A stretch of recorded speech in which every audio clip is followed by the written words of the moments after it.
Okay, guys, this is going to be part one of a five-part series talking about all things anesthesia to aesthetics. Today, I wanted to talk about how and why I got into the aesthetics industry as a CRNA who still practices anesthesia. I get a lot of messages from people that say that's so exciting and so cool. I would love to do that as well. And then I get a lot of messages saying, why would you even want to get into aesthetics? You do anesthesia. You have a really cool profession. And I agree. And I love anesthesia. And I have no desire to stop practicing anesthesia. But I think it is still important to realize there's so much more to providing anesthesia than just practicing anesthesia in the OR. So, when I first started getting curious about aesthetics, I had been practicing for about 2.5 years. So, I probably need to start with my background a little bit as a CRNA. I went to an incredible program in the Tampa Bay area, got really awesome experience. But then, when I was close to finishing, I got pregnant in my last year of anesthesia school.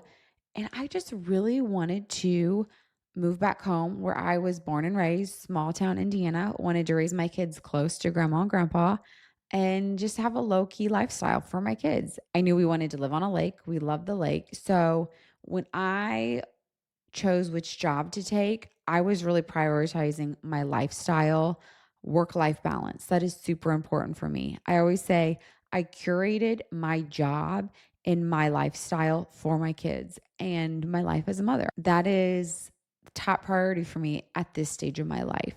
But I also love my career and I wanted to make sure I had a job that I could balance both, still practice anesthesia and love it. But I wasn't looking to do a job where I was gone till 8 p.m. every night. I actually got a job at my local hospital where I was born and raised. It's really cool, small town. It is a rural facility. So we do general surgery, we do ortho, we do some ENT, peds, OB, but it is not a high acuity hospital. So I do get a lot of questions saying, how is your schedule so flexible? How is it so nice? Well, everywhere is going to be different.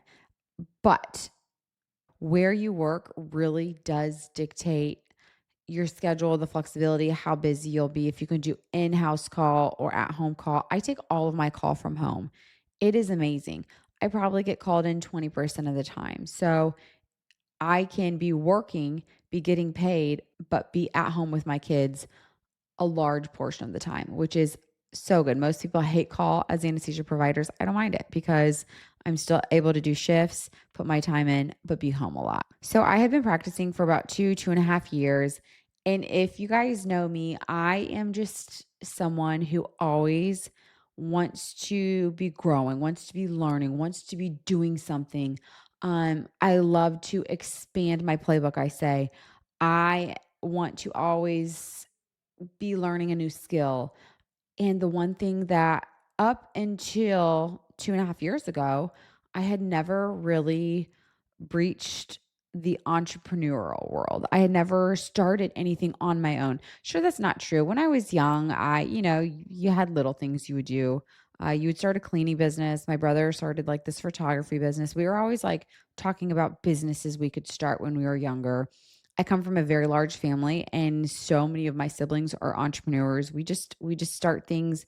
We have no fear, which is not always a good thing. We're always like, we can just go for it. Just do it. Most people like think through it all. We're just like, and we'll figure it out along the way. That's just my personality. But up until that point, I'd always done school. I'd always worked for hospitals.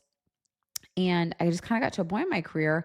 I had been practicing for a couple of years and I just kind of got the itch for something new. But I loved anesthesia. I didn't want to move or get a different job. I was very happy with my job.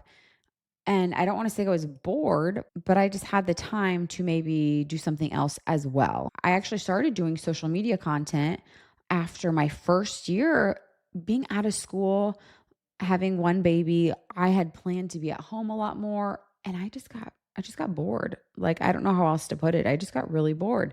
So I started doing social media content. I'm like, well, I have time. My baby sleeps all afternoon. So I'll do it while they sleep. And that's kind of what got me into the social media world.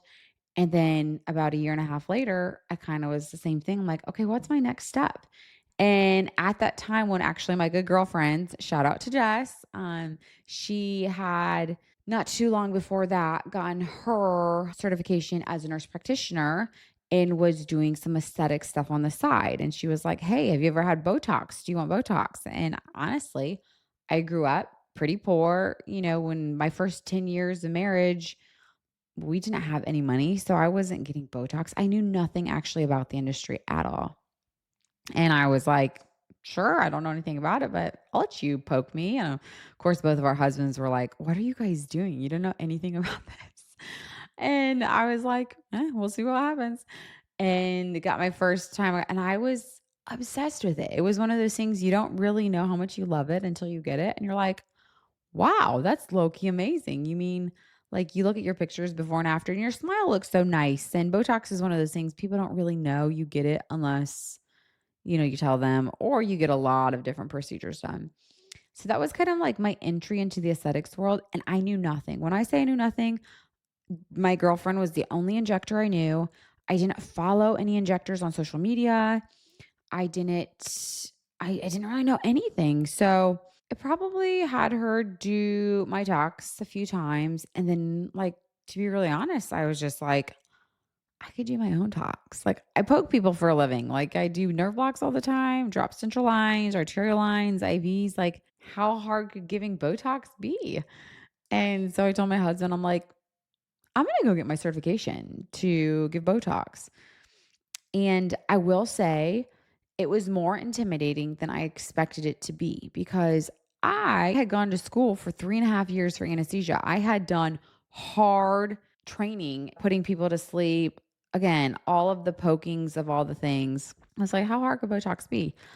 I'll never forget going to my certification. Again, I just like Googled it. I didn't even know where to start. And I went to this training and I just remember sitting there thinking, like, this is so weird. It was like a day training. And then boom, I had my certification. I was like, are you sure? Are you sure this is okay that I'm like suddenly now certified after 1 day's training? And when I tell you I went to like a reputable certification. There were MDs there with me, nurse practitioners, PAs. It wasn't like a little hole in the wall. It was your standard basic Botox filler training. But it was like so simple. And I left thinking like, I am not ready to poke people in the face. But they say you just go poke people in the face. So that was my experience. I got my certification. Come to find out, the aesthetics industry is the wild, wild west. Like, there's no regulation, there's no actual body to. Well, there is. You can go to this course cans and do all this like really rigorous, but you don't need to do that. Like, anyone can do aesthetics if your state allows, if you have the proper credentialing. So, a lot of states nurses can inject. Some states nurses can't. I'm pretty sure most every state nurse practitioners, APRNs can inject. The key with aesthetics is knowing what your state does, and that's really hard to find out. In one of the episodes, I'm going to talk about things I wish I knew when getting into this industry because there's so many nuances, so many little tips and tricks I would love to give you guys. Things I wish I would have known. Okay, so I went to the certification and I went home and I'm like, what the heck am I supposed to do now?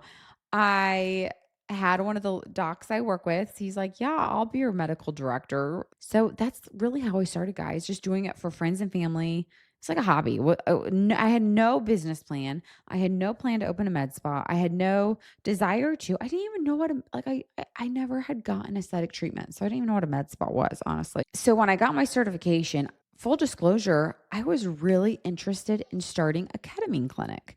I had reached out to a CRNA. Shout out to Clint.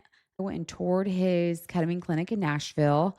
I was super interested. So, as a CRNA provider, I use ketamine a lot. And it was like, oh, that would be a really cool venture to do um, alongside of my anesthesia job.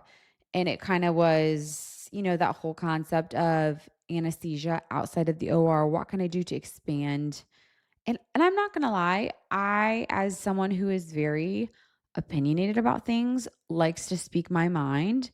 I've had multiple thoughts of, what would I do if we got to an age where I got fired for speaking about my faith or my political views or my point of views on the COVID vaccine, all the things back in 2020 to 2022 that easily got you fired. And it kind of like motivated me a little bit to be like, hey, what are you going to do if, are you morally, what is going to be your moral line? Are you going to shut up and not say anything just because you need a paycheck? What if you became independent of and not need them? Obviously, I love my job as an anesthesia, but you need to have something to fall back on. So that also motivated me a little bit. Um, but that's very intimidating because as anesthesia providers, we make very good money. So the thought of creating a business that would be profitable enough, to compensate me like an anesthesia job. I live in a small town. There are 6,000 people in Rochester. So it is not the type of town that I'm going to create a booming ketamine business. And I loved the concept of helping people with anesthesia too. So many people struggle with severe depression, anxiety. When I was a resident in anesthesia school, we were doing ECTs where we were doing shock therapy. We were inducing seizures to severely depressed and suicidal people just to hopefully help them. And it was crazy thinking we are just scrambling their brains, hoping to fix them. And so that was another reason I'm like, how cool is ketamine clinics? Because they can actually like it has like an 80% efficacy and they don't have to be on SSRIs or all these antidepressants.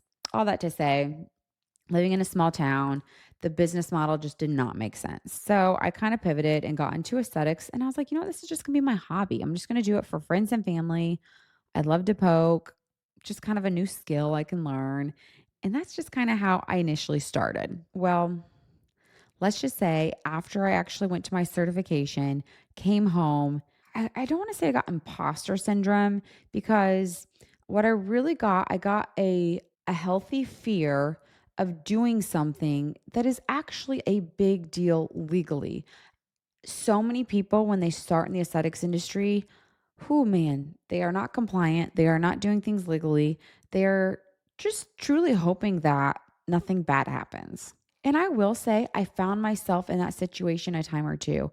Um, I'll never forget. Now, I will say, having my training in pharmacology, physiology, anatomy, I was very aware of how important it is to know your anatomy when injecting Botox. Filler, I would not do filler concierge. I was not going to people's homes and doing filler. I had a healthy fear of it. And I'm glad I did it at the time because I didn't truly understand. I didn't have enough training. Now I feel very confident. I have my safety kit, I have my Hylenex, I know what I need.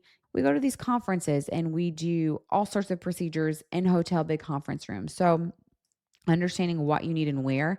But when you first start, you really need to have a healthy fear of what you're doing. And I will say I did have that. I was trying to find a contract. What kind of contract do I need with my physician? Trying to start my accounts. Which product do I use? There's so much information they do not tell you when you first start. I was very overwhelmed. I was like, "Oh my gosh, this is kind of really hard to do." And I don't want to go down a rabbit hole, but I had at the time reached out to a few different CRNAs that were injecting at the time, looking for some guidance. And let's just say none of that went well. Now in the industry, I will say there are not a lot of CRNAs with great reputations. So I'm just going to leave it at that. My goal is to increase the awareness of reputable CRNAs in the aesthetics industry, ones that are honest and have high morals and are going to help promote our career outside of the OR and just encourage each other to be their best version of a practitioner, elevate the standards in all we do, but then also just be helpful and be kind. And yeah, I'll leave it at that. So I started just doing concierge. I would do Botox parties, get a handful of friends together. They would get Botox done. And then as I did that for a few months, I had like recurring patients and I would just go to their homes. We would do in home Botox. Some people are like, that is so irresponsible and scary. That's just the reality of the industry. It's how we do it. It is scary to know that there are a lot of people that don't have any anatomy and pharmacology training that are doing this.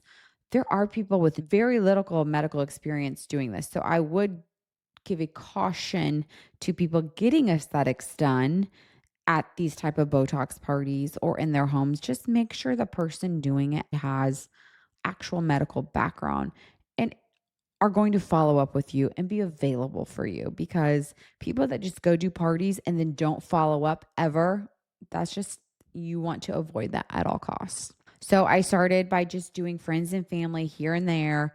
And then I will say, I slowly kind of increased my clients.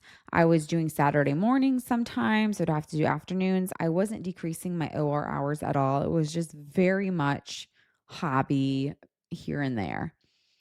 As I started doing more, I would say probably about a year into doing concierge, I kind of had enough clientele. I wanted an actual space. Every time I would go to inject, I had like a kit of my supplies, safety gear that I would have to lug with me everywhere. And I just kind of didn't want to have to do that anymore. So I started looking for a room to rent. I was like, maybe I'll do it in a salon. I went and talked to a dentist about possibly renting a room there, but I didn't quite find anything that I loved. Being in a small town, my options were kind of limited until I found the cutest little apartment. It was this building on the lake that I live on. And it was actually, the landlord was trying to convert a lot of, not a lot, there's only a handful, but she loved the idea of turning the resident spaces into commercial because a couple of the places had already turned commercial. It had a boutique in there. It had a massage therapist in one of the other storefronts. So I decided to rent one of the little apartments. And it was perfect. It was super cute, had a really pretty view, and that's where I started Wild Aesthetics. It was very small and adorable. My community was so supportive. It was super cute. When I got my space, I made it a little more legit. We did a ribbon cutting. We had a grand opening event. It was super fun and super cute. Still only opened about 1 day a week, and that worked great. I did that for probably 6 months, 6 to 8 months, until I felt like I had really filled my day that I was there. And I will say that is the hard part about having a small practice is you have people that can't always come on one day. Work schedules, they needed to come on certain days. So I found myself really struggling filling just or doing just 1 day, but I didn't want to take away another day from the hospital doing that. So once I was able to fill my books enough on the 1 day, I went to my boss. Shout out to my group. They're an incredible group to work for. Great Lakes Anesthesia. If you're in the Indiana area, they're awesome. And I just told him, I said, hey, I am going to take on this venture a little bit more. I would love to reduce my hours down to like 3 days a week. And it just happened with the way we were doing the scheduling that it worked. So we were able to all make it work. They were so kind and flexible. I loved working for them. And so I went down to 3 days there and 2 days at my med spa. So I went to Mondays and Fridays in my med spa and Tuesday, Wednesday, Thursday in the OR. And that was just the perfect balance for me because I still was very heavily doing a lot of cases in the OR, but I still got enough time to run my business, grow my business, and practice aesthetics. So I think the important part, just like when you are doing anesthesia, a good provider will be someone who does it often. Same with like an epidural. You don't necessarily want the CRNA or the MD to do your epidural. You want whoever does epidurals regularly to do your epidural. It's the same thing with aesthetics. I have found the best providers in the industry are people that practice a lot. And I do think education is super important. That's why I love CRNAs in the industry because we are very educated. We have done a ton of anatomy. We have done our job is risk analysis and responding to adverse events, right? Like, so I always joke and say 95% of the time, anesthesia providers, it's kind of like a boring job. It's that 5% that we get paid for. And I think having those skills is a huge asset in the aesthetics industry because The aesthetics world is so fun and it's pretty and it's nice and everyone's so happy to be there. It's just when bad things happen, that's when you want someone who's very experienced in crisis management or bad situations. But also, I think even more importantly in the aesthetics industry is being someone that knows the risk involved and knowing how to avoid those risks. Let me say that again. Knowing how to avoid the risks that so many people see. So, ultrasound skills, understanding just the physiology of nerves, veins, arteries, how they come out of the face, how they innervate tissue. I think so many people, not to dog on RNs or anybody else, but when you don't really do in depth education, like an occlusion is just an occlusion, you don't really think about what that actually means. So, just another reason why I think CRNAs are incredible to practice in this space. Okay, so I increased to 2 days a week, Mondays, Fridays. At this point, I was very overwhelmed because trying to run a business, guys, is the hardest part of opening a med spa. I still to this day, I have a checklist about 20 items long of things I should be doing, creating social media talking points, education, um, the follow ups to be a good provider. You need to be good at following up with your patients, really assessing the results. Did it take well? Educating yourself more in specific products, having reps come in to do education, have trainers coming in. So the business side is very overwhelming to be a good practitioner. I knew as someone who highly values balance of work and home that my plan literally have written down is to start and run my business at a very slow growing point. It is not my goal to have a $2 million business in 2 years. I don't want that. I want to be home with my kids, especially summertime. And then wintertime, we like to travel. So for me, it was a lot of I'm gonna start this business, I'm gonna start it slow, and I'm gonna do it in a very balanced manner. But it's been perfect for me because I got to transition from 1 day to 2 days. And then about 6.5 months after that, I actually hired another injector because profitability wise, I wanted to increase clients, continue revenue for the business, but not have to be present all the time. And she was able to help take over some of the other just med spa responsibilities. So she is 1 day a week. So now our med spa is open Monday, Thursday, Friday. I am there 2 days a week. Britton is there 1 day a week. She's incredible, does such a good job. And then just recently, I hired a office manager. She like wears like 10 hats and I adore her. Michaela, shout out. She's also an esthetician though. So we wanted to offer services in our med spa that were just injectables. Injectables aren't for everyone. And I fully support that and I encourage that. I think injectables are not a necessary part of life, they're kind of like a luxury item and I love offering them. But I also love the wellness side of this industry, and that is what myself I have been getting more into. Plan to educate myself more on into hormones, GLP-1s, and all of that stuff.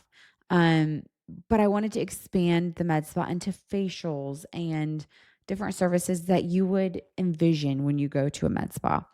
So that's kind of where I'm at now. It's been quite the growing process but it has not changed my love for anesthesia. I practice anesthesia 3 days a week. I plan to practice anesthesia forever. It is my career, but I needed to grow and expand my skills outside of the OR. So I tell people I'm not getting out of anesthesia. I'm just growing and expanding my skill set as an anesthesia provider into the aesthetics industry. I think practicing in the aesthetics industry as a CRNA, as an anesthesia provider, just allows me the ability for creativity, for growth, for freedom, truly to be autonomous in everything I do. I have a wonderful medical director that by law I have to have.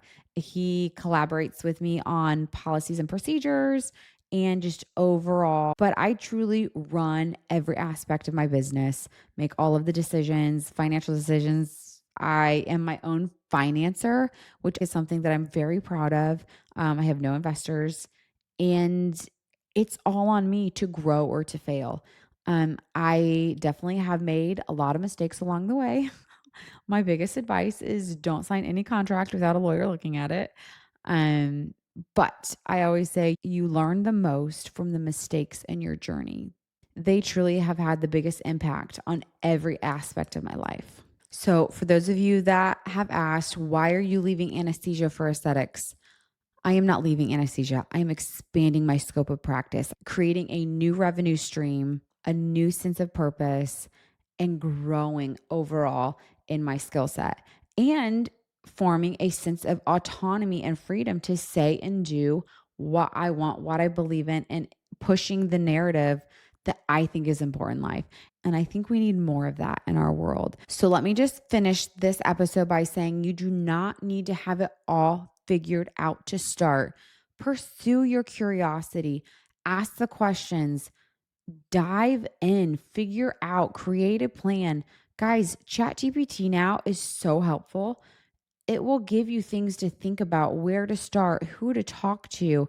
The social media world, there are so many resources, so many people now that educate online for training, so many ways to get started. So put that imposter syndrome behind you. Get started today. I tell people, reach out, ask me all the questions. If I see your message or am able, I will definitely do my best to respond. I wish I had all of the answers and could chat with each and every one of you.